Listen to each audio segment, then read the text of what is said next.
everyone, welcome to Mommy's Hut. இன்னைக்கு நான் ஈஸியாவும் அதே சமயத்துல ரொம்ப ஃபாஸ்டாவும் செய்யக்கூடிய ஒரு டேஸ்டியான புதினா சாதம் எப்படி பண்ணலாம்ங்கறத காமிச்சிருக்கேன். வாங்க வீடியோக்குள்ள போலாம். 1 டீஸ்பூன் எண்ணெய், 1/2 டீஸ்பூன் நிலக்கடலை, 3 அப்படி இல்லைன்னா 4 பல் பூண்டு, காரத்திற்கேற்ப 3 பச்சை மிளகாய், ஒரு கொத்து கையளவு நல்லா வாஷ் பண்ணி எடுத்த புதினா இலை, ஒரு கொத்து கருவேப்பிலை. இது எல்லாத்தையும் நல்லா மிக்ஸ் பண்ணி வதக்கிக்கிடலாம்.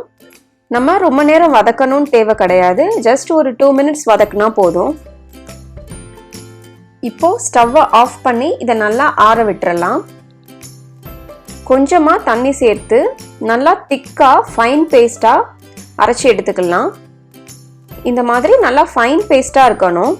1 டேபிள் ஸ்பூன் எண்ணெய், அப்புறமா 1 டேபிள் ஸ்பூன் நெய் சேர்த்திங்கன்னா ரொம்ப சூப்பராக இருக்கும். இப்போ தாளிக்கிறதுக்கு கடுகு, உளுந்து, 1 டீஸ்பூன் கடலைப்பருப்பு,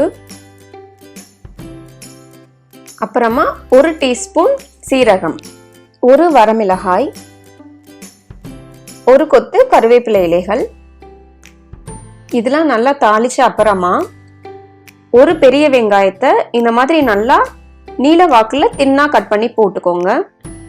வெங்காயம் வதங்குறதுக்கு தேவையான அளவு உப்பு. வெங்காயம்லாம் நமக்கு நல்லா கலர் சேஞ்ச் ஆகிற வரைக்கும் வதக்கி எடுத்துக்கலாம்.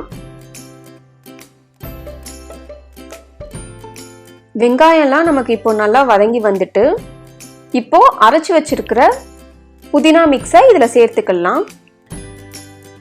இந்த புதினா பேஸ்ட்டுக்கு நம்ம உப்பு சேர்க்கல, ஸோ இப்போ சேர்த்துக்கலாம். புதினா பேஸ்ட் எல்லாம் நல்லா வெங்காயத்தோட கோட் ஆகுற மாதிரி மிக்ஸ் பண்ணி எடுத்துக்கலாம். இதை நம்ம ரொம்ப நேரம் குக் பண்ண தேவை கிடையாது. ஜஸ்ட் நீங்கள் நல்லா மிக்ஸ் பண்ணி விட்ட அப்புறமா தேவையான அளவு ஏற்கனவே நம்ம ரெடி பண்ணி வச்சிருந்த சாதத்தை இதில் சேர்த்துக்கலாம். சாதம் எல்லாமே நமக்கு நல்லா புதினா பேஸ்ட்ல ஒட்டுற மாதிரி மிக்ஸ் பண்ணி எடுத்துக்கோங்க. ஹை ஃப்ளேம்ல வச்சு இதை நீங்க பண்ணுங்க. இன்னைக்கு நான் சொன்ன அளவு தாராளமா 2 பேருக்கு பத்தும். இப்போ நம்ம நல்லா மிக்ஸ் பண்ணியாச்சு. ஸ்டவ்வை ஆஃப் பண்ணிடலாம். ஸ்டவ்வை ஆஃப் பண்ண அப்புறமா 1/2 லெமனை நல்லா பிழிஞ்சு விட்டுக்கலாம்.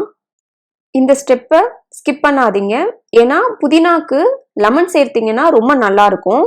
ஸோ கண்டிப்பா ஸ்டவ்வை ஆஃப் பண்ண அப்புறமா லெமன் சேர்த்துக்கோங்க. லெமனும் புதினா இலையும் நமக்கு நல்லா பேலன்ஸ் ஆகி நல்ல ஒரு ஃப்ளேவர் கிடைக்கும். ஸோ கண்டிப்பா இதை ஸ்கிப் பண்ணாதீங்க. பார்க்கவே ரொம்பவும் எம்மியா இருக்கு. நீங்களும் இந்த ரெசிபியை கண்டிப்பா ட்ரை பண்ணி பாருங்க. உங்களுக்கு இந்த ரெசிபி ரொம்ப பிடிச்சிருந்ததுன்னா மறக்காம மாமிஸ் ஹட்க்கு லைக் பண்ணுங்க, ஷேர் பண்ணுங்க, சப்ஸ்கிரைப் பண்ணுங்க.